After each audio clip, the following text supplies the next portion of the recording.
Hello, people. We are back. Act to the podcast, episode 280. This fucking left hand shit got in my brain. Act to the podcast, episode 280. We back for another episode of us. Y'all back, we back. It's your boy International Walt sitting with your girl Tosh, the co-hostess with the mostest. And we are back for another episode of us. Let's get right to it. How are you? I'm good. Mentally. What was that for? What was the pause for? Because I was thinking about how I am. Oh, okay. Mentally, I'm a 9. Yeah, I'm good. I feel like you for a moment. I blanked out for finances. Finances are 9. Thank you, God, for His blessings always. Work is a 9. Work is good. Good week this week. And physically, I feel good. I don't have any aches, pains, ailments. So I'm gonna say I'm a 10 at the moment because something just banged my toe a few minutes ago, but it kind of subsided, so I'm not even feeling that anymore. So I'm gonna say I'm a 10 and accept that as such. Cool. Mentally, I am a 9. Finances is a 9. Work is a 10, and physically, I feel like a 9. That's good. I've been enjoying your work updates. My leg is bothering me. My leg was bothering me earlier in the week. That would probably be the only ailment that I have. Wows and woes, That's ups and the only downs. ailment you have? Stops and goes. The world beats you up, or no?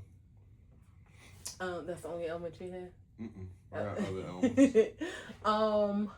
My wow, I gotta think. Oh, time. My wow. So I'm a mentor with a young girls group out of Philadelphia. Well, the girls can really be from anywhere, but we kind of meet in Philadelphia.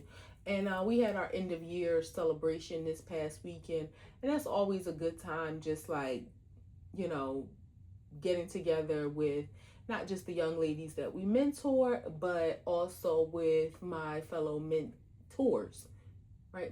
Your mentees, mentors, right? So with my fellow mentors. So it was a beautiful time. We had like a en blanc celebration. So Black Girls Love is the name of the group. And, we had a Black Girls Love en blanc. So it was like a white dress code picnic sort of thing, and it was just a beautiful time with the girls. Some going to college, some of the alumni came back from college, and when you have young teenage girls who want to spend their Saturday with you, that says a lot. Especially, I was happy for all of the girls, but seeing the girls come back was really special. And then woes, I don't have any woes, and if it ain't nothing standing out in my head, I'm not going to dig deep for once. I'm going to accept the fact that God is good, and I won't say we, but I don't have any woes. I'm grateful for that. Wow. It's just making it another week with I had a couple ailments, so just making it another week. My leg was really bothering me, killing me.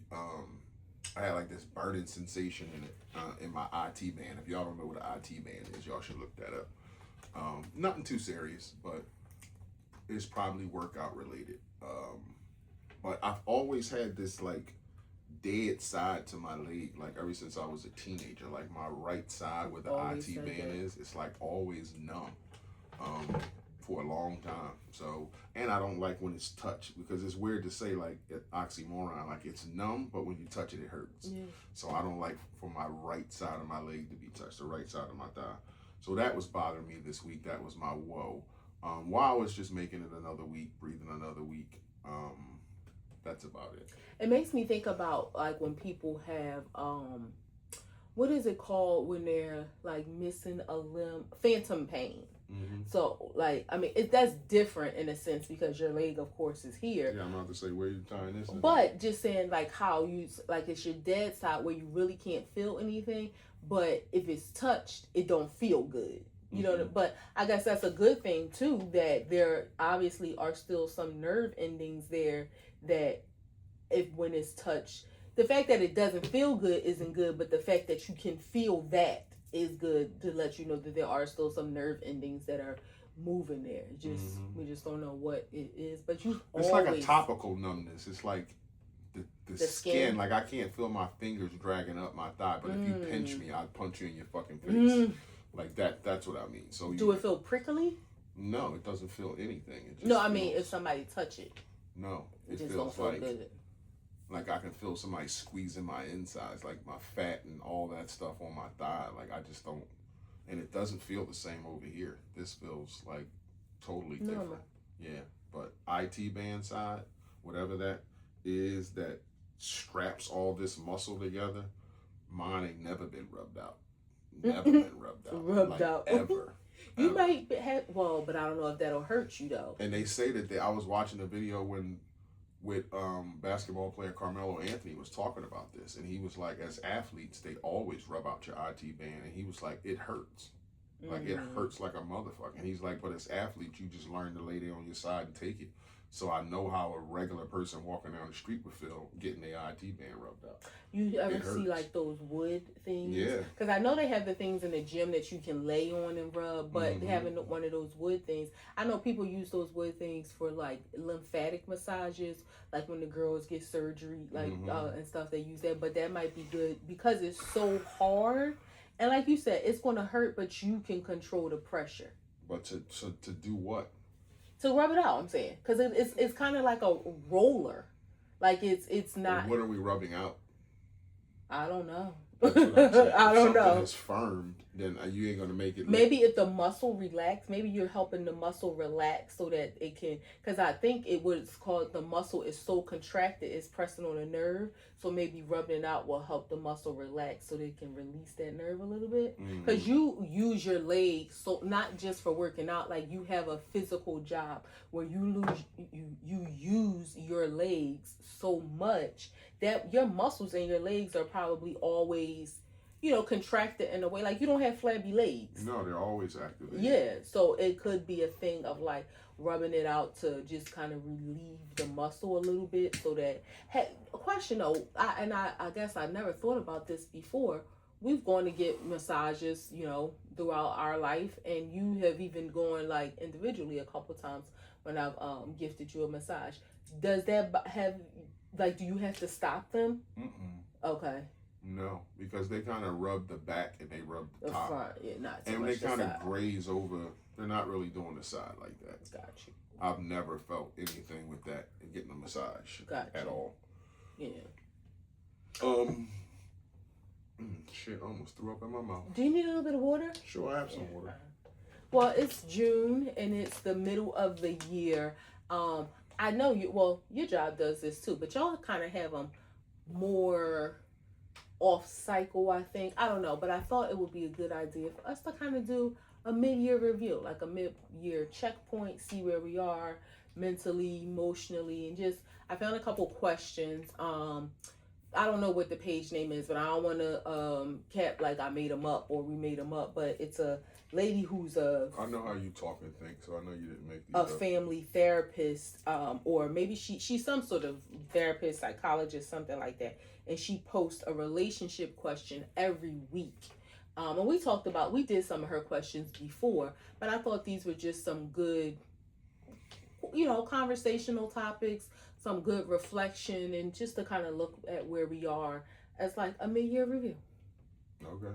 All right. You want to read the first question? Because I can't see. How has this year felt for you so far, and what would help you feel more fulfilled, connected, and supported as we move into the second half? It's a lot of verbiage. Go ahead. Well, I think if I read it, I'm asking you the question. I think for me, this year is different than any others before. Like, it started off with a bang. I was thinking about this just last night too. Like, I had my birthday, was celebrating my birthday one weekend. That next weekend, or that next Monday, 8 days later, I was laid off from my job. So it was like a year, like nothing we've experienced before. And I think it has kind of created a situation where I've had to pause. I've had to kind of reset because of what happened, but also because of your direction too, and like saying, this is what we need to do, kind of relax. So I think that has how I felt so far, a little disheveled, but then I think I'm moving and like I feel less stressed than I probably have ever felt. A little more anxious, but less stressed than I've ever felt, which is a weird feeling. Like to have so much time and calmness, and it's sad to think like that calm and quiet and peace. It kind of feels foreign because I've never experienced this before. But it feels foreign, but in a good way. I'm still adjusting, but it feels foreign in a good way. What do I need to be more to feel more fulfilled, connected, and supported? I think I'm good in that way. Like I feel connected to those who I love and who love me back. My husband supports me 1,000%. And I am not connecting myself to anything that drains me. So that is really a big piece of it. Like I'm not allowing anything to drain me. So I think I'm good in feeling fulfilled, connected, supported in life right now. What about you? This year it was a different year. I think I felt in the beginning when all of that went down, because that's the biggest thing that happened this year in our life. I felt more for you, because it was, I knew, like, I seen how it happened and how you felt about it, which was kind of shocking. So I wanted to be supportive in that. I also, an enormous amount of stress came over me. Like I remember, like not too far after that, maybe 3-4 weeks after that, an enormous amount of stress came over me. Like I knew what I wanted you to do as far as sit down and rest yourself and clear your head and recharge, and it's, you always had a job, and like I knew that I could take care of you. I knew like we had money and everything would be okay. It's not even about like the dollar amount. It's the management of it. That's what stresses you out. It's the management of it. And I didn't know what the expectations were. I didn't know if our spending habits would be the same. I didn't know if anything would change. So that was a lot stressful, just trying to figure that part out. But talking to God, and one day at a time, you get reserved, and it's like, hey, this is what we're doing. It is what it is, and let's just keep pushing forward. What would help me feel fulfilled? I guess your appreciation of the whole thing. I mean, you still contribute in a way, but just your appreciation of keeping it all together, managing everything. How can we stay connected? I think we do pretty good. Sometimes talking to you isn't the easiest thing to do, even after all the therapy we've been through and all the conversations we've had and some of the deep, good conversations we can have organically. The sometimes the back and forth isn't the doesn't feel the best. It feels like you have a tendency to, I don't say make me feel, but you have a tendency to just show when you're disappointed in something, and it makes a person not want to express their true feelings because of that.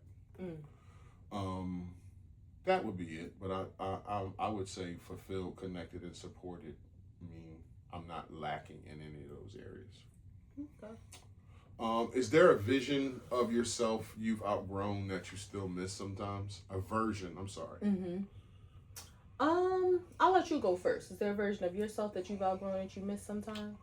A version of myself that I miss.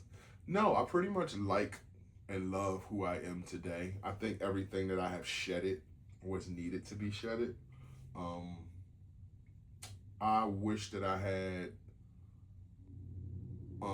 not wish, I look forward to picking up more interests, individual interests. But I I don't feel like I miss a version of myself. The versions of myself that I let go, I needed to. Mm. So yeah, that's how I feel. I feel the same. Like when I think about the versions of myself that I've let go compared to who I am today, I can't imagine being those versions of me anymore at this. I guess it's like hindsight is 2020. You know what you were at that time, and even if you didn't realize that it wasn't good for you or that you needed to change or needed to let it go, after having done so and looking back, it's like I couldn't imagine being that person anymore. Not, and again, it doesn't mean that I was a bad person at that time, but just being that version of me, like no. And so like you said, I shared who I was at that time, how I was at that time. For whatever reason, it had to be done, and I'm happy with who I am today. And who, 5-10 years from now, I'll probably be looking back saying the same thing about this version of me at 45. So the version of me at 25, 30, 35, even 40, I'm not her at all. Like I'm so different than who she was. So I couldn't imagine allowing myself to go back, and whether it's like whatever boundaries I now have that I didn't have then, whatever habits I have now that I didn't have then, or vice versa.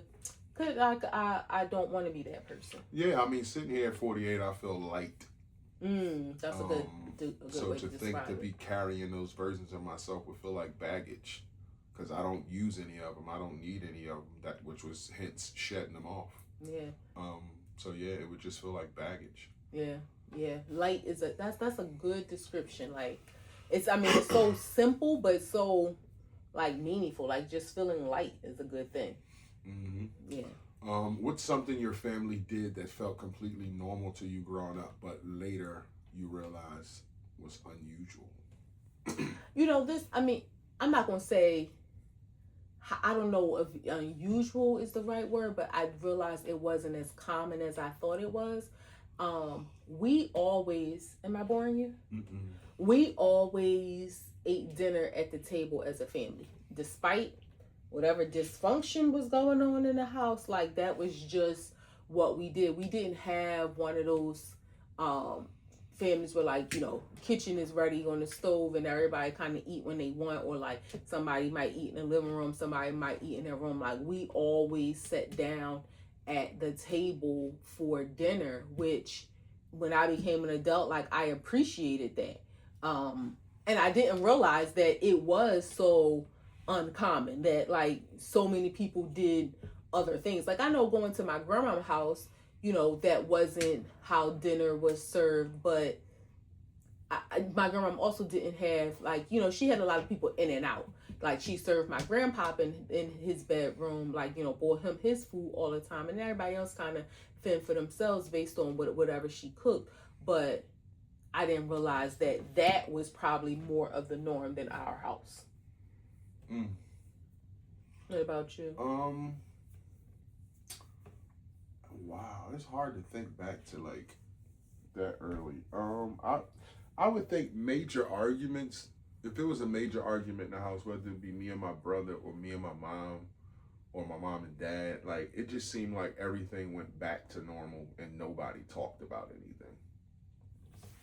And you think that was unusual? Yeah. I think people feelings should have been felt. I think people should have talked things out. I don't think like after a fight you go just make breakfast.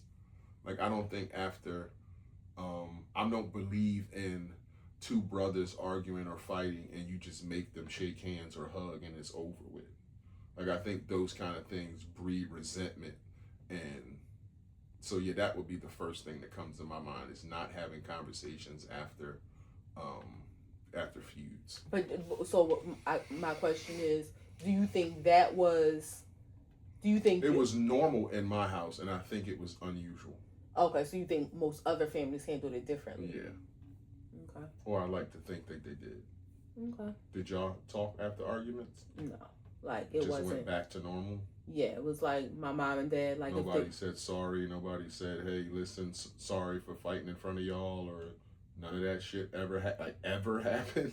I can't really recall a time. I can't really recall a time. What I recall more than anything is being pissed off. Like, why she making him food? You know, after they were fighting. Yeah, like why? How that happened? Yeah, I'm just thinking. I can't ever remember a time of my dad apologizing for anything that went down. But I mean, when we think about, and I don't want to just say the black community. Like, I think family dynamics in general, I think so many people brush things under the rug. I don't know how many people apologize to their children for like dysfunction. Like the world would probably be in such a better place now when so that only on TV that I remember. I remember like I don't want to say his name, but I remember being in a friend's house one time when I was young, and his mom and dad was arguing, and they apologized to him for arguing in front of him. Wow. And it was like, so I seen it before. I also saw it on TV. Like, you have an argument and the kids get upset and cry, and it's like, okay, like, we sorry for arguing in front of you. Like, let's, and you say to the mom or the dad, like, let's try to keep that between us. But you do apologize to the kids. Like, just to say nothing and go back to, you just feel like, okay, like nobody gonna say nothing about what happened. I think like that's weird. No, I agree, it's weird and it shouldn't have happened. And as a kid, you so like, it was one of them things where they told kids mind your business. Yeah, you just sitting there like you got so much to say and so much that you on your mind, but it's like everybody walking around like nothing happened last night. Ain't nobody, like the elephant in the room. Yeah, like okay, like this all right. Yeah, I but again, I can only go, I mean, like you said, your experience that was similar to my experience. And maybe too, I don't really know what happened in other people's homes, but just current day, thinking about how people talk, where they say like parents didn't apologize to kids back then. Kids weren't allowed to ask questions. Kids weren't given explanations. Your feelings wasn't considered back at then. All. But I think that changed now, right? I think, or at least parents it's changing. May apologize to their kids, ask them how they feel, say sorry. Right. Yeah, definitely. But I think then, I think your situation was probably the norm on social media. But it's one of them things too where I feel like the end justifies the means. If people are learning that from social media, if people are making those efforts with their kids for content and it works and it's like a good thing, then I salute. But it's like you get so much negative stuff from social media. If that's something that positive that people are learning, like different parenting techniques. That can't feel good though, because you're doing something disingenuous and you're getting a good result at the end. But when you say disingenuous, like you're saying like you're doing it for content. You don't really give a shit about your kids' feelings. You're making a video and you're trying to show people that you care. But in doing that, it really worked. So now you feel good about it. But I mean, if you're being shady, that's what I'm saying. You wasn't doing it because, hey, I hollered at my kid or I beat him too hard or whatever the fuck he got a B's and I went off on him. So it's not genuine that you saying sorry. You're making a video. So let me make this video so people can see that I was, I feel this way and then blah, blah, blah, blah, blah. So you make the video for content and then all of a sudden it works. Your kid does better or responds better. You're like, oh shit. But I don't think just because it's for content that is disingenuous. Like you're in your heart, you could have really felt like, damn, I feel bad about saying XYZ, so let me say ABC. Now the fact that you think to record it is like, okay, that's where the content piece, but you could have genuinely felt like, I want to apologize. So okay. I don't think everything. I just think when you take it to online, you take away the backbone of being genuine, because you're doing things. You might stop the video and do it again. I think you do put it in question, but I don't think it automatically erases the the genuine quality of it. Now, again, I know a lot of people do things for social media just for social media, but I do feel like there are some things that people do that it could genuinely be from a genuine place. They're just recording themselves doing it. Mm. You know, some things. It's the scales are probably tipped, but I think there are some people that do things from a genuine place, and they just record themselves doing it because that's the time that we live in. But what if you being genuine and you mess up, and you start the video over, and then you mess up again, and then you start to how some shades of genuine is coming off every take of the video. Or you could just not mess up. What if you don't mess up? You're trying to get the genuine right. Or you could not. I mean, you think if you're having a conversation with your kid and you're recording it, I mean, it would be weird. And I'm not saying people don't do this to like start the conversation over again with the kid. If anything, you probably would just think, all right, I ain't gonna post that because I messed up. I mean, I don't know, but I'm just saying I don't think everything that's recorded is just because you decide to record it that is disingenuous. Okay. Yeah. What is the one thing you appreciate about our relationship that has remained consistent over time? I think our friendship, and even at times where we may go through something, or maybe there may be some strain. I think our friendship is what has kept us. Our friendship has helped us to maintain boundaries, because it's like certain things you just wouldn't do to your friend, certain things you won't say to your friend. Like, this is, before you were my husband, you were my friend. While you were my fiance and my boyfriend, you were also my friend. Like, our friendship developed as our relationship was developing. So I think that really, like, I think back to like even before what I consider our beginning in 2001, but when we really started, like when we initially started communicating in 99, it was definitely like our friendship started then, and then that carried over into us having a relationship. So that's something that I feel like that has, it just helped to create those boundaries where you like, all right, this is my friend. Like, I'm I only want this to go so far. Not to say we push things under the rug or ignore things because of our friendship, but again, I just feel like that has helped.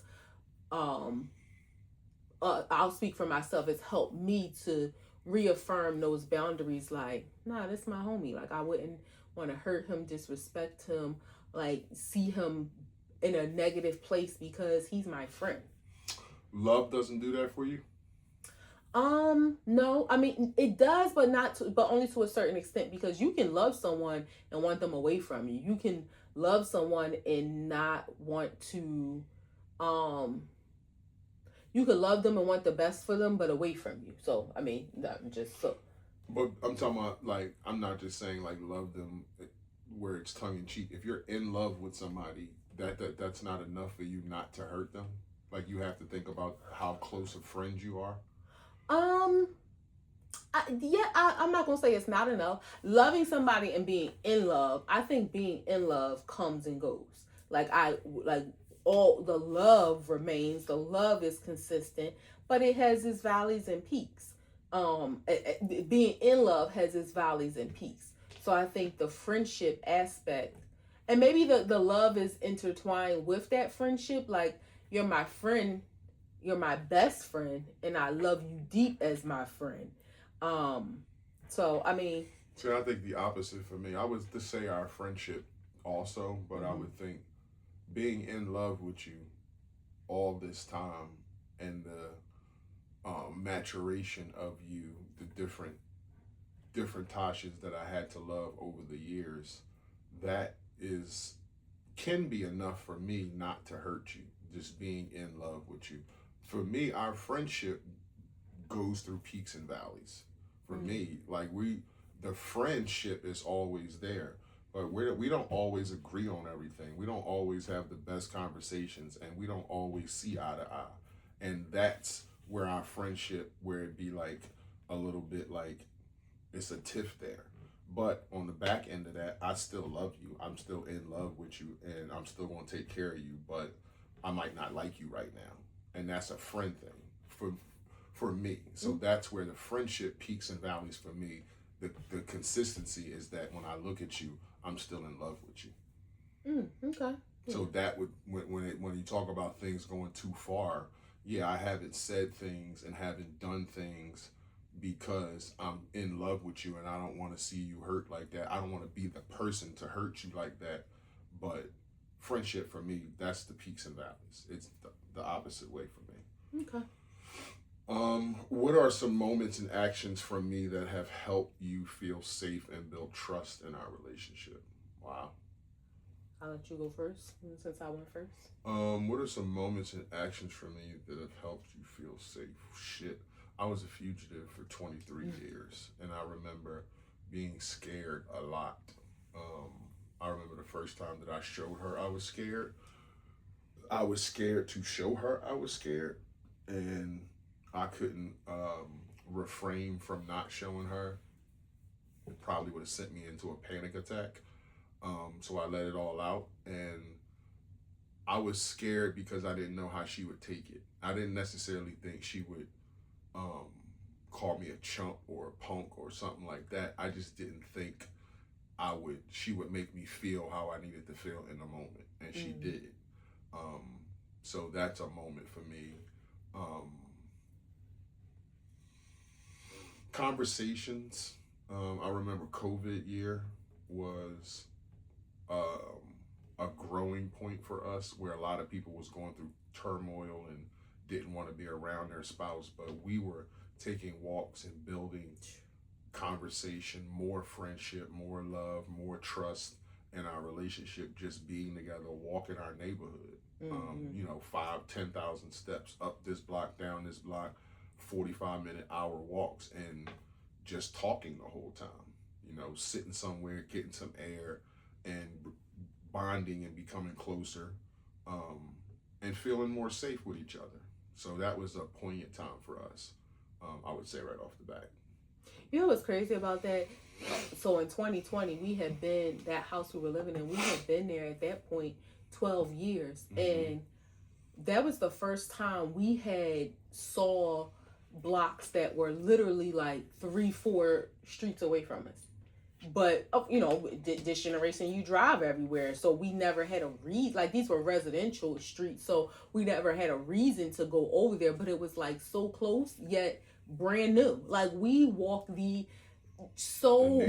yes, I'm not gonna say like we didn't walk and the neighborhood next over, the neighborhood next, like we walked our neighborhood, the neighborhood to the right, the neighborhood to the left. Like, we walked so far, and again, we were so close to home, but it was like all brand new, like all brand new. I remember during that time when they implemented the curfew. You remember everybody had to be in the house by 8:00. We would walk for so long and be like, we gotta hurry up, get home, like be hustling, like somebody was gonna come through with a street sweeper and like lock us up for not being in the house. But we wanted to follow the rules. We didn't know what was really going on at that time. That was like early, like March, April, May 2020, where everybody was afraid. So it just made me think of that, as you were saying, like, yeah, like we walked and talked so much. And even though so many people went through such bad times and so much loss and devastation, it was such a powerful year for us. I would think even recently, I mean, throughout our life, you've always made sure we were provided for, like not just financially, physically. And I always worked. I always made great money. So it wasn't like you were doing it by yourself, but just like the management of taking care of us has been on your shoulder. And I'll never forget in 2002, when we lived in our first apartment, I had moved in an apartment with you, and your job, for whatever reason, was like slow, like construction gets sometimes. And it was February 2000, I remember that. And you were saying like, you didn't have the rent money, or like you had to get it, like you had to figure out something, work some extra hours, do whatever. And you said, I promise this will never happen again. And never since February 2002 did I ever have to worry about rent or mortgage being paid. So it wasn't just about the money, but it was just about you keeping those promises of always doing the things that you said you were going to do. And that, for me, like, action speaks louder than words. People can tell you they're going to do something or they're not going to do something, and standing on that is what helps build that trust. Fast forward to 2026, me losing my job, like, and me losing my job, I didn't immediately lose my income. Like, I was still getting paid for a while, and then other things happen, financially, through that. But still, you just like, we good, like, we gonna be all right, like, I'm gonna take care of you. You don't have nothing to worry about. Sit down, be still, rest, reset, recharge. And in my mind, the day after I lost my job, it was like, yo, these people called me, this lady I know, she offered me a job, and blah blah blah blah blah. And he was like, nah, you don't gotta do that. Like, my mind was going into, okay, what's next? How do I, where do I, when do I? And he was like, nah, chill. And even recently, you kind of what's the word, proposition something to me that, and I don't want to be specific, but that I hadn't even considered. And it's just like, wow, like, God is good. God is good, and my husband is amazing, and I'm just grateful. So it's not, again, it's not about the finances. It's just when we talk about building trust, those moments, in even moments when I've been sick. I was in a hospital, had a small procedure that turned into a bigger procedure, and literally almost died. Like, almost died in the hospital, tube down my throat, couldn't eat, whatever. And he shut the nurses down because they wasn't taking care of me the way they were supposed to. He was in there cleaning me, wiping me, helping me go to the bathroom, sneaking me into the shower to wash me up, and just like let me know, like, nah, like, you gonna be all right, and I'm gonna make sure you're all right, and I'm gonna make sure these people are doing what they supposed to do to take care of you. And like, that's that. So again, the financial provision, the physical protection, like, those are the things that it could be a hindrance to some people, because it's like, you ever see those memes when people say, when I'm around my husband, like, I don't have any thoughts, I don't make any decisions, I'm just like, I just let my brain go. And I kind of feel like that in life sometimes, which for me, it's part of, like, what my therapist will probably say, like, it's allowing my nervous system to regulate, because I've never been, even, I probably could have done it sooner in our relationship, but I just never have just, like, surrendered. It's like, I felt like I've always had to be in control of something, or making sure something was done right, or monitoring something, and having that freedom to just like exhale and leave it to you. But it's also a little stress there, because I don't want it to be a burden on you, but it's a lightness, like you said earlier. It's just a feeling of just lightness and being able to do so. So in those moments, that has helped me to build trust, because you've always done what you said you would do. Medical moments will do that too. I recently had surgery. I had hernia surgery, and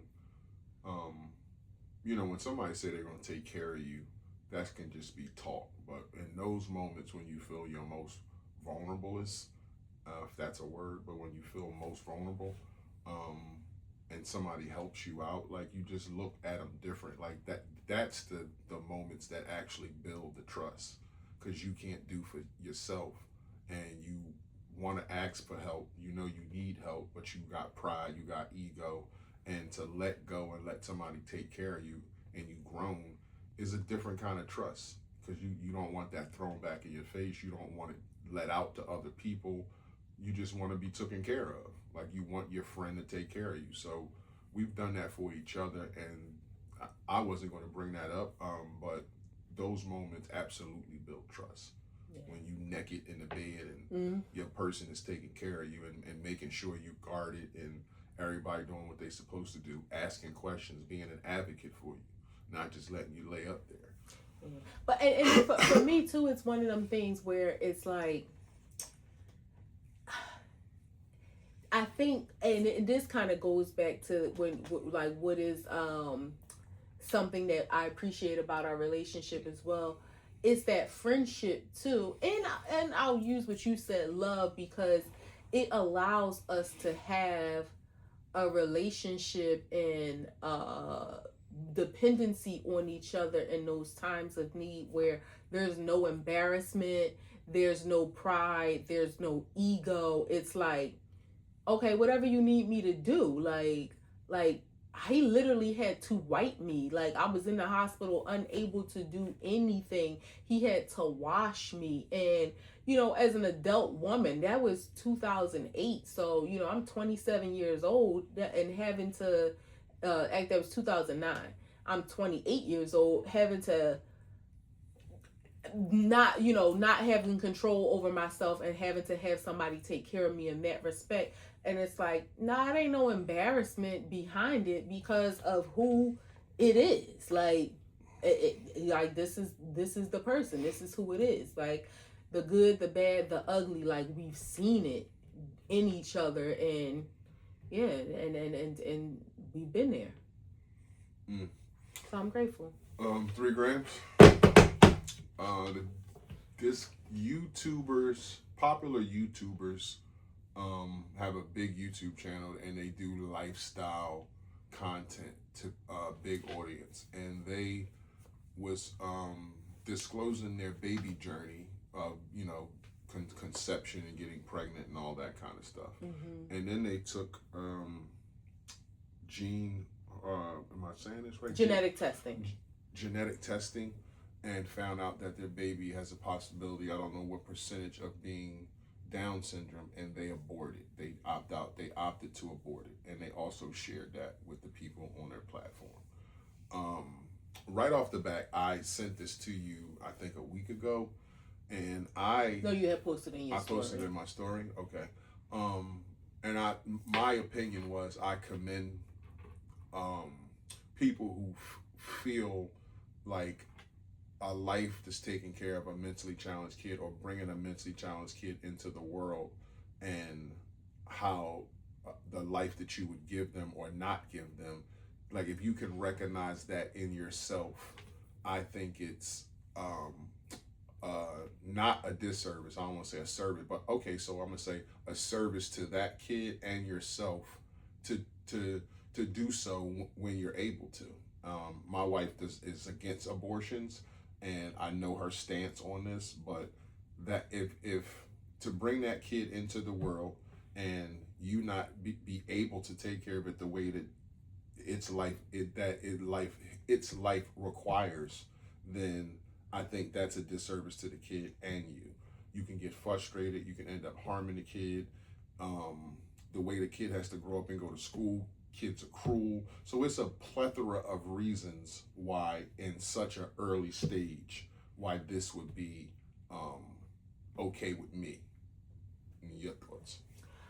So when you say that you like the life that you can't give them, let's say the life, or you wouldn't be able to take care of them the way that you need to. Is that what you said? Yeah, you might think like this kid requires a certain amount of energy and time and assistance, but when it comes, this kid requires 10 times that amount of energy and assistance and all that kind of stuff. And again, if you're a parent or two parents that work two jobs and y'all work 10 hours a piece, and now all of a sudden you have this kid who requires 24 hours around the clock care, and you didn't know that it would be like this, that can be a burden and a hindrance, and that can send somebody into a full depression. So okay, I just wanted to clarify what you were saying. That's what I'm saying. I look at it as you didn't want to. You can't say that a level of care that you couldn't give them, a level of care that you didn't want to give them, or you didn't even want to take the chance of having to give to them, because you don't know. You don't know what level of care will be needed. There are different.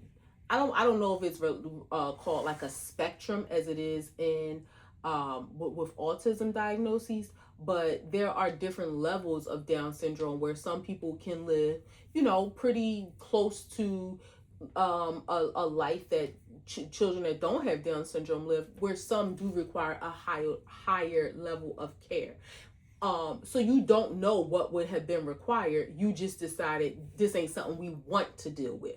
Not that we couldn't, because you don't know what you can do until you have to do it. So you made a decision that this isn't something that we want to deal with.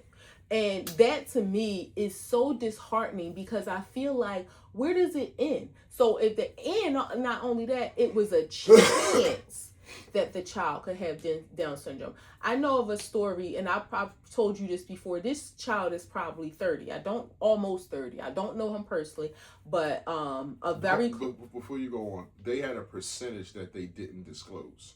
So okay. That's what the genetic testing is about. They just don't say, hey, it's a chance. They give you a percentage, a number. No, I get it. A very close friend of mine, she had a cousin who got pregnant. And again, the kid now is probably almost 30. The husband wanted to abort the baby because they said this child was going to have Down syndrome.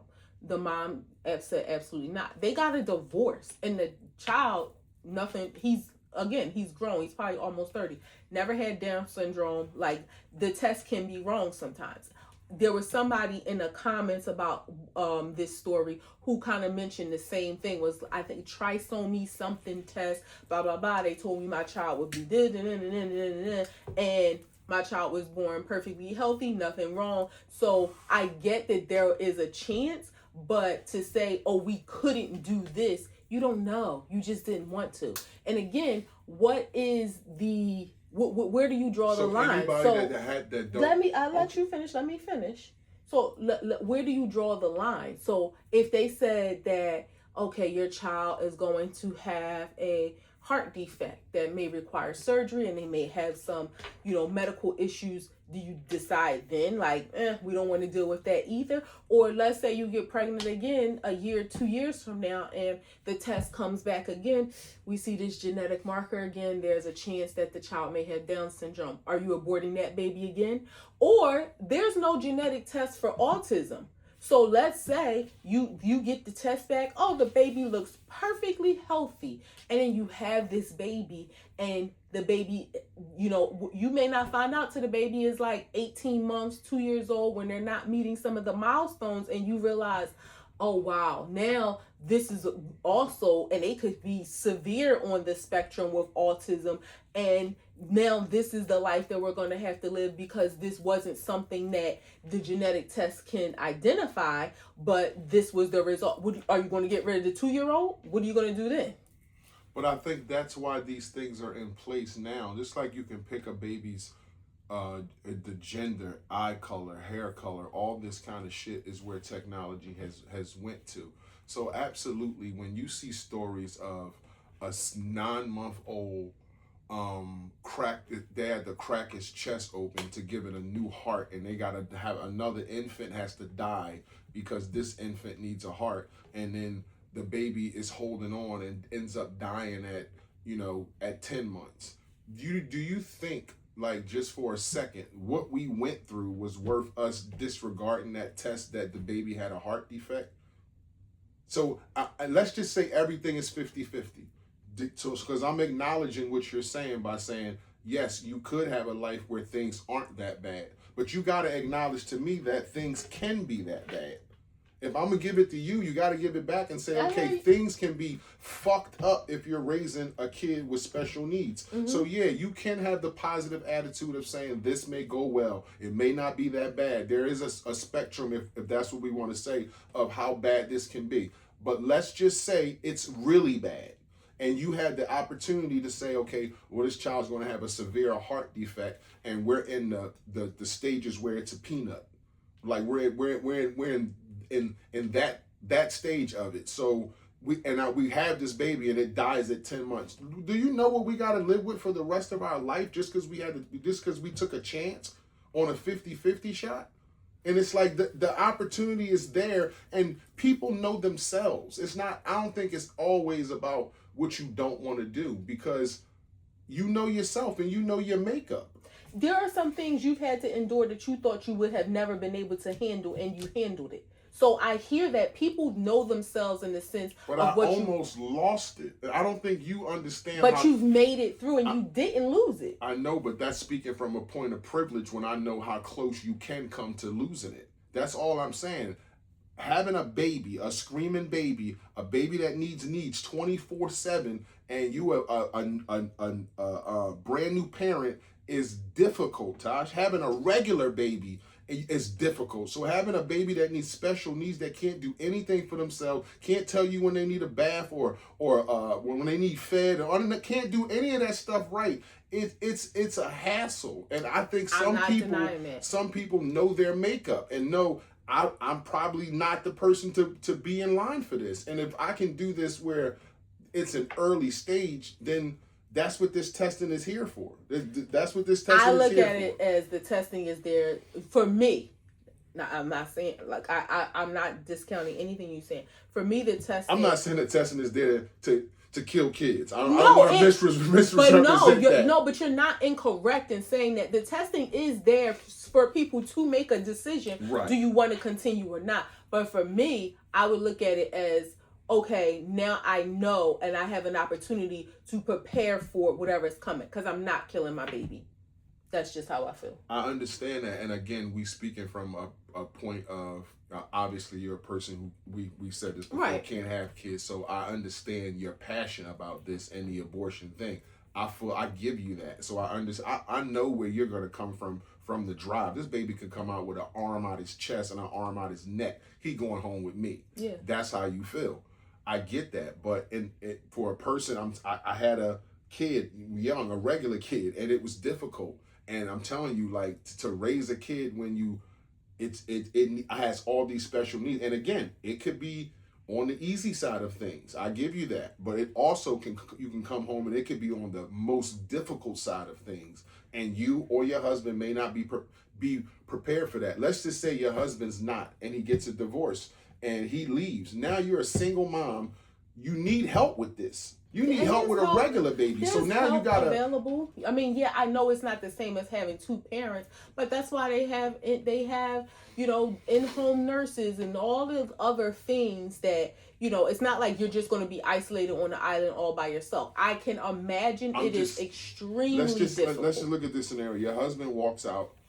So now you there by yourself. When do you work when you have a kid that needs help 24/7? When do you have the money to pay for this care you're talking about? Yes, family's going to come and help, but they got to go to work too. They're going to leave again. So it ain't going to be just everybody swarm around and we're going to raise this baby, or you going to get all this money to buy all these grants and nurses and stuff. I'm not saying all this money. I'm saying when you going to go to work. Through this baby obviously has a disability, so there's government assistance and all that kind of stuff that's available. And again, I'm not downplaying to say that it would be easy at all. What I'm saying is people need to acknowledge this is something that they don't want to handle, because you can't say it's something that I can't, because you don't know that you can't, because you didn't even give it you already made the determination, I don't want to. So everything in your life that you thought that you couldn't handle, you didn't know yourself and think I can't handle that? Or you just think like I don't want to? Or I asked you to do a pull-up, you act like I can't handle that, or you just don't want to? Or is this anything in your life that you was like, I didn't go after because I just didn't want to? Does that mean that you just didn't, like, you couldn't handle it, or you just didn't want to try? Like in some situations, yeah, a person can be arrogant and be like, yeah, I don't want to do that shit. But in some situations, you know yourself and know, I'm not going to be good at this. So why am I going to do it? I hear what you're saying. I think people even in your own life, I'm sure they have some things short in that sense. Because again, you don't know until you try. Now, I get with a baby is different than like trying out for a job. I get that, that's apples and not just oranges. a baby that has special needs. Well, I'm talking about raising a child with special needs compared to trying out a job that you don't know that you can handle. You said having a baby. Well, I'm talking about a baby. I'm talking about in this situation of a baby that has special needs. It's different than saying, oh, I don't think I can handle it. when it comes to a baby, because you kind of don't have a choice unless you give it up for adoption, rather than I don't think I can handle it when it comes to a job that may be a little difficult, because you can just leave the job and decide to do something different. The baby is a little different. I get that you're kind of stuck with it once you decide to go along with it. Yeah, so you're I absolutely understand stuck. that, but again, and you gave a perfect example of a family not being able to handle it and one person leaving. Let's say the mom leaves. Let's say the mom said, I never wanted it, and the dad said, have the baby, and then she leaves and gets a divorce. Now they got this man stuck with this baby that needs 24 hours I don't think it's any different than the mom leaving. No, I'm not saying it all. I'm just saying it can happen for either side. I'm not saying it's different at all. It's actually the same thing. I'm just saying it's difficult. When do you go to work and pay your bills and all that kind of stuff if your kid needs this assistance? When is, because life changes from Tuesday to Wednesday. So when's all this stuff getting in line for you to have all this assistance to do all these things to make life go back to somewhat normal? I hear what you're saying, but that, like, if you got a job, you can take FMLA, you can get your benefits will cover certain stuff. So there are things in place. It's not like you're just on an island by yourself. I just think in that situation, it's one of those selfish acts that somebody just decides this is not something that we want in our life. Wow. I would think in some situations it's that, but in some situations I would think it's not. I wouldn't want to put it's selfish to everybody who decides that. And that heart defect thing was a perfect example. Like the image of an infant with his chest cracked open and they looking for a little tiny heart and another infant has to die is fucking heartbreaking. Like, why would somebody want to do that when they told us when you was 2 weeks pregnant your baby can have a heart defect? And we just ignored it. Now we 9 months in and our baby about to die. Okay, but like, what happens when you have the baby and it's not your fault this other baby passed away, but now your baby gets a heart transplant and now the baby's 25 years old graduating from college perfectly healthy? That's a 50-50. It could happen your way. It could happen my way. So that's what I'm saying. It could happen my way. It could be really, really bad, or it could happen your way and be really, really good. And let me just say for the life existence for a Down syndrome, life expectancy for a Down syndrome kid used to be 26 years old. And that was like in the 90s. Now we're in 2026. It's actually 66 years old. So like that's a whole drastic change. And I just want to put that information out there also. Because you got to remember too, back in the day, they used to call them mongoloids. They used to send them to homes automatically because they had a Down syndrome diagnosis. It was like they were automatically thought to be mentally retarded. Where now we see they have TV shows. There are some of them. No, I'm not saying all of them. I'm about to say some of them are able to. Of course, I'm not speaking about everybody. I'm saying you see now where there are some people with Down syndrome that are on TV shows, like reality shows about them, like, I don't want to say like a Love and Hip Hop, but like relationship shows. Some are actors or actresses. Now you do have some that are going to their adult life and are still completely dependent on their parents. But I think we've come to a stage in realizing, hey, they shouldn't all just be sent to a home just because they're born. So I think that's where it comes with that increased life expectancy when people realize they are not a monolith. They're not a monolith, and I don't think nobody should be sent to a home. I don't. That's just ridiculous. Yeah, I mean, that's what they did. They called them mongoloids, and they sent them there. Ignore the bad side of taking care of a special needs kid, or the difficult side. The difficulty, and particularly you. No, I'm not ignoring it at all. I'm not ignoring it at all. Not even. No, I'm not saying it's a cakewalk, like you said. A completely healthy, able-bodied child, if you want to call it, is to take care of. So I'm not at all downplaying. I know personally parents not with Down syndrome, but that have children with autism, but are like high on the spectrum, nonverbal, like that sort of thing. And I see so I don't for 1 minute think that it's an easy life or it's a cakewalk. But I do know that, people people have made the decision to, and autism again is different because it's not something that you could have known beforehand, but there are people that make the decision and their children go on and have great lives. And we're going to go on to Graham too, but just another variable in this for me, if you're parents that have to think about something, what if you have other kids? Let's say you have a 3-year-old and a 2-year-old, and then this is your third kid, and they tell you this news, and you have to make a decision. You upset so many things in your life and turn your life upside down for your kids too. Now they're going to grow up with a different childhood than they would have had, having a brother like this, having parents who have to give all this care to one child. It's going to be super difficult. There's a mom that I follow. I don't know her personally, but that I follow. She has 5 children, and her oldest has special needs. She's nonverbal, but she has special needs. Then she has a son and a daughter, and then her youngest 2 are autistic.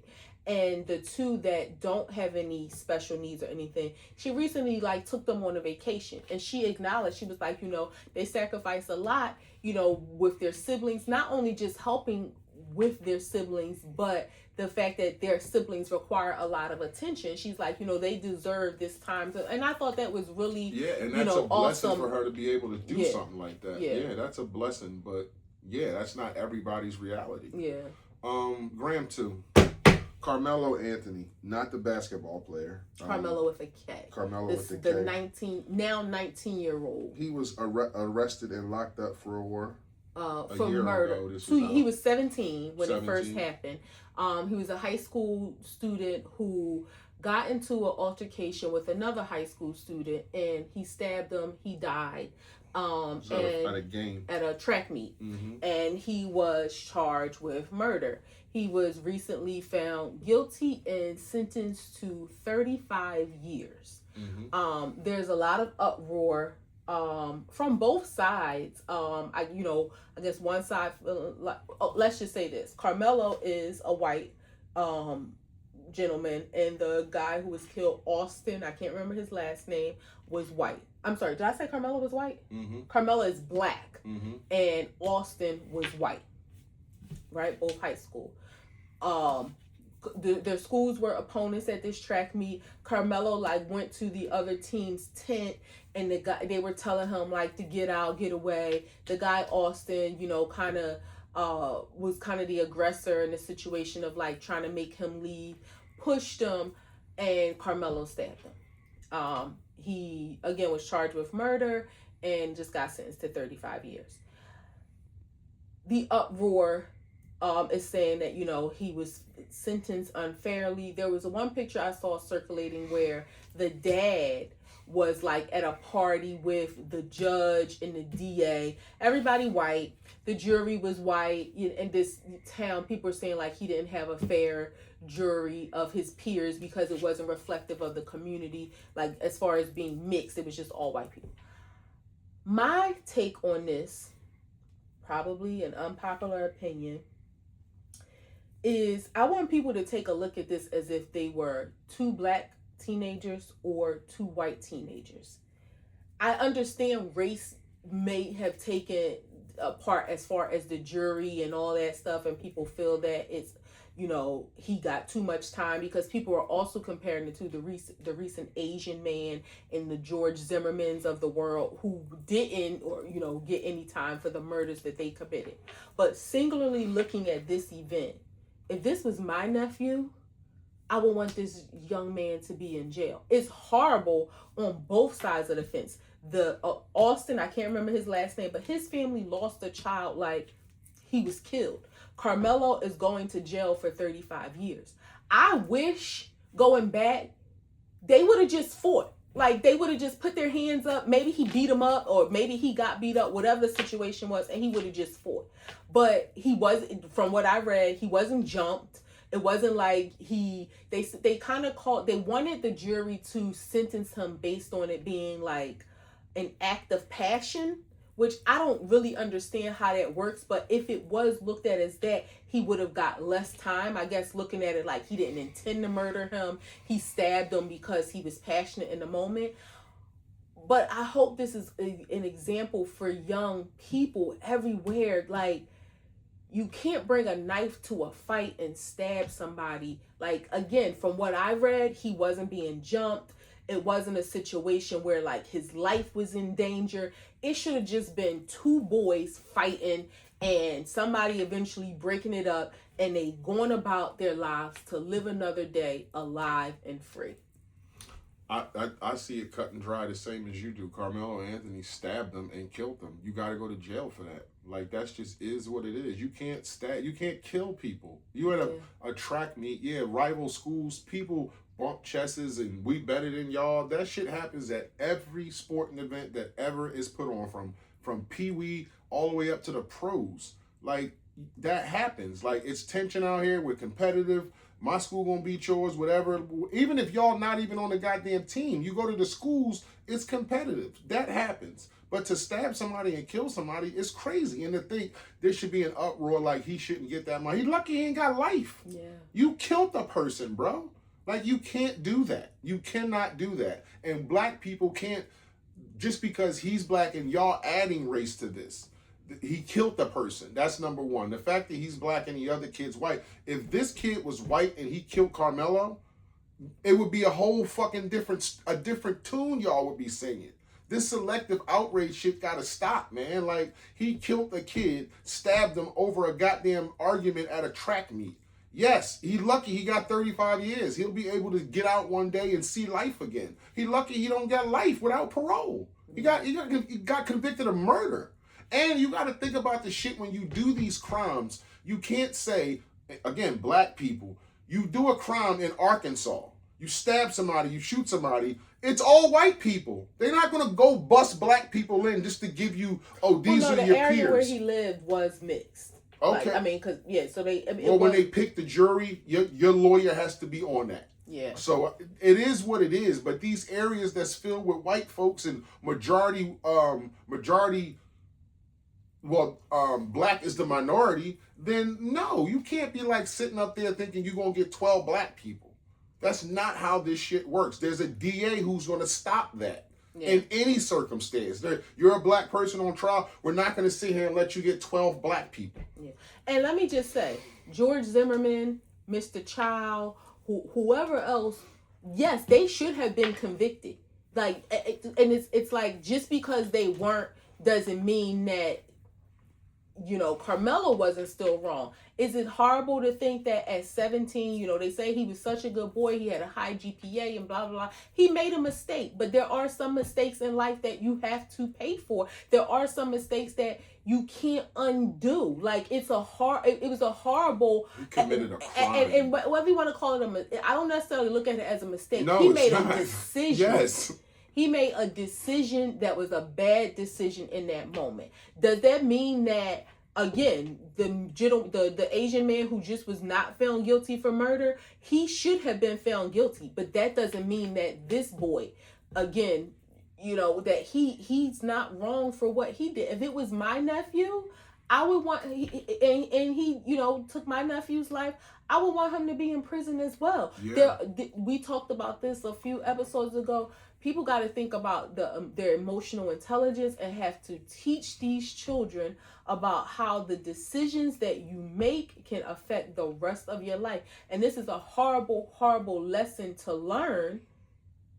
But I don't see where, and maybe some people can say, 35 years and he was only 17. But this other boy, he ain't coming home. And if people forget he died. He killed them. Like, when is it okay to kill people and just do 20 years? If somebody killed your nephew or your cousin or your brother or your child, would you want them to be out in 20 years? To have an opportunity at life and your son or daughter or whatever don't have it? Like, no, that's not how it works. And again, it flips around with who the person is and when race is involved, especially when black people are on the bad side of it. It flips around anytime you add race. But we got to stop being outraged about like black and white shit like this. You kill somebody, that's somebody's life you took. That's a family that lost a life. Somebody has to go to jail. That's just how it is. And you committed murder. That's the highest thing you can do in this country is kill somebody. And I think he actually has been out. If I'm not mistaken, I think he was out on bond. He was fighting this outside. Yeah. Yeah, like you. So that, which was a blessing for his family, that they had the money to, pay the bond and that, go through this trial. Again, he was 17. He was tried as an adult at the time. And now he's 19, and he's going to prison. No, some people would say that's a win for him to get 35 years. He might do 30 and come home, but he's 17, so he gonna be a little 50. He gonna be 50 when he come home. But guess what? He'll come home. He'll be alive. He'll have a shot at some sort of life. This person's in the ground, all because we got into a little fucking spat at a track meet. Yeah. No, this is black and white for me. Can you bring my page up? Oh, not my page, but what I sent you. Yeah. Really, really quick.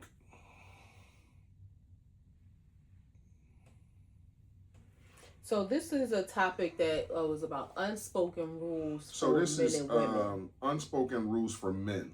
Oh, okay. This specifically says for men. For men. Number one. Never shake a man's hand sitting down. Never laugh about someone's hobbies.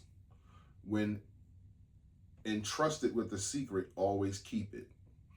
If you pay for something for someone, never accept they pay you back. It's discipline. When they talk shit behind your back, don't react. Prove them wrong, who you are. Never eat the last piece of something if you didn't buy it.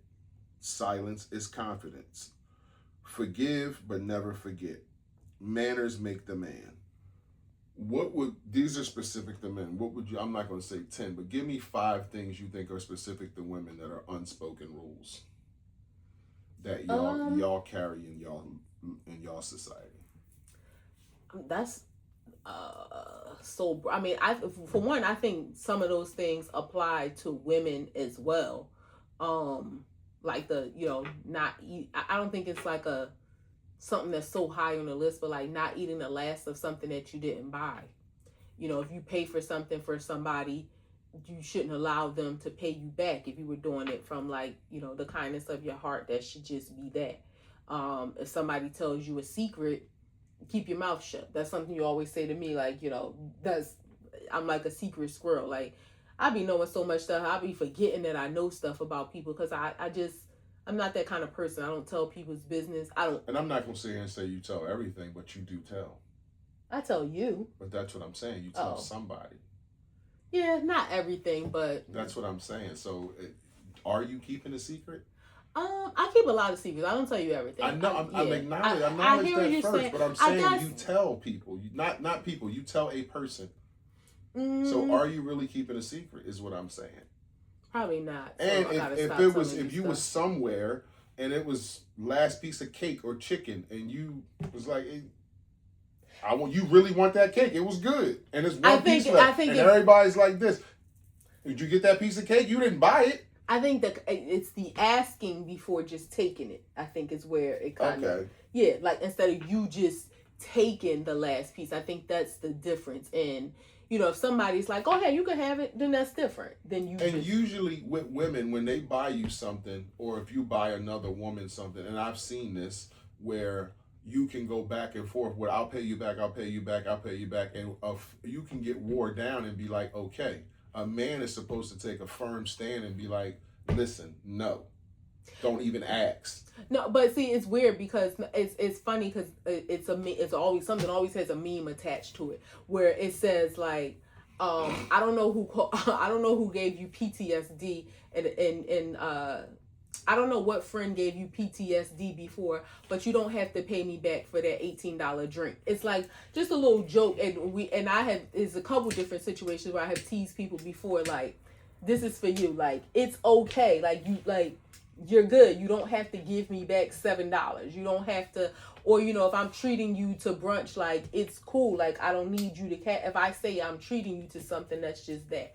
So, I mean, I guess that's where it stands, where it's like, if I say I'm doing this, I'm doing it. And for me to accept the money from you, it's like, well, did you? Or would you still accept it if that person said, okay, she ain't going to take it now, but next time I'll buy brunch? Well, that's different. That's their get back. That's they're paying you back. I mean, I don't look at that as, I look at that as a separate transaction. Okay. When I say paying you back, meaning like, okay, when I get home, don't be cash apping me money. Right. You know, if we going on a date a month later, that's a completely separate transaction. I guess some other things for what I don't know. It's thinking about like the whole secret thing. Like I'm a firm believer in like, I don't really have like a friendship group or circle. Like I have different friends from different parts of my life, and I don't tell anybody's business. Like this friend isn't going to know about this friend's business. So that's just something that I think women should hold themselves to. Like your friends shouldn't know each other's business. So you know you should that. Do you believe all women should be a woman's woman? A girl's girl, as they say. Like, do you think every female should champion that? I do, but where I think that comes from is just not being a hater. Like I think just being supportive of people, being not being a gatekeeper about things. So like being supportive of people when they're doing something, or if you have information that could help somebody. Like so when I look at being a girls, that's what I look at it as, just like championing for women, winning, and championing for women, like progressing and doing things. Like but that's not what the definition is. Being a girl's girl is champion for all girls. So if you're a girl's girl, anything that females are doing, you want them to succeed and get ahead. So if you champion for all the girls that you want to, okay, I'm gonna look out for you here. You got to champion for the nasty girls and the mean girls too. They're girls too. They're females too. So well, you can't I'm say talking I want about the people good. that you know. I mean, if you know girls that are mean girls or nasty girls, I mean, I guess being a girl's girl, if somebody's a mean girl, then and you see them winning and they're mean as hell, do you still be like, she a female, I want her to win, even though you know she's a fucking bitch? I mean, probably. I probably hope she wins, and hopefully that changes her mindset about life, you know. But I don't know, because I guess she probably wouldn't be like in my zeitgeist, is what you call it. Mm-hmm. I would say another rule for women is like, if we come together, we leave together. That's something like you hear about. That's a good one. Yeah, you know, women, you know, that's kind of like a source of protection for each other. Like, but what do you say about the combative girlfriend that I'm leaving with this dude and I'm grown, y'all can't tell me I can't leave? I mean, every situation there's going to be a possible alternative solution. You know who your friends are. Right. So amongst your friends, that should be a thing. If you have a girl that's like, no, I'm fine and I'm going to leave with this guy or whatever, hopefully you get a license plate, or you get a picture of his ID, or you tell her to share her location or something in the case something happens. But I mean, there can always be an alternative to every situation. But you know, amongst your friends, like, I mean, you know, that should kind of be the collective rule. I agree. I agree. It should be a rule. Y'all come together. Everybody should get home safe. Yeah, you want to make sure. You have those outliers that, okay, I met somebody here and I'm grown. I'm 40 years old. You can't tell me I can't go. And then you jump in an Uber. You share your location. Yeah, I just know where you at when you got killed or got beat up. Well, that's helpful rather than your body being missing and it ain't no clues. We told you 10 times or asked you 10 times, come with us, come home with us. We came together, let's leave together. And you kept blowing us off and got in that fucking car. Even if it's just about, I know your location, and that's one clue to give the police when they find your body. Or when they trying to find your body. Like, at least it's something. Okay. That's a wrap. Act 2 the podcast, episode 280. It's a close. It's your boy International Walt. It's your girl Tasha, who's with the mostest. Y'all should know by now. If you fuck with us, you fuck with us. If you don't, you should. Peace.